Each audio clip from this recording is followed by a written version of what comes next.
Repeat, একটা পাকিস্তানমুখী আর একটা ভারতমুখী। আমরা একটা বিষয় নিয়ে অত্যন্ত উদ্বিগ্ন।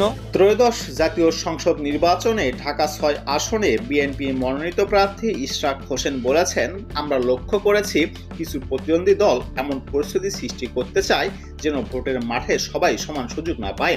তারা এই অজুহাত দেখিয়ে শেষ মুহূর্তে নির্বাচন থেকে সরে যেতে চায়। ঢাকা দক্ষিণ সিটি কর্পোরেশনের ৪৫ নম্বর ওয়ার্ডের গেন্ডারিয়া এলাকায় গণসংযোগকালে গণমাধ্যম কর্মীদের দেওয়া বক্তব্যের প্রতিদ্বন্দ্বী প্রার্থীদের নিয়ে এসব কথা বলেন ইশরাক হোসেন। তিনি বলেন, প্রতিদ্বন্দ্বী একটি রাজনৈতিক দলের প্রার্থী সংঘাত তৈরির চেষ্টা করছে, যাতে লেভেল প্লেইং ফিল্ড নেই।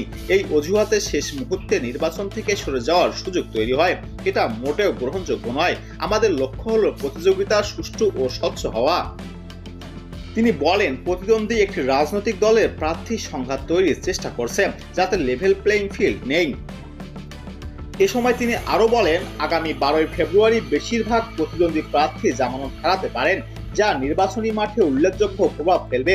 তবে বিএনপি তাদের প্রচারণায় অব্যাহত রাখছে এবং ভোটারদের সঙ্গে সরাসরি যোগাযোগ বজায় রাখছে।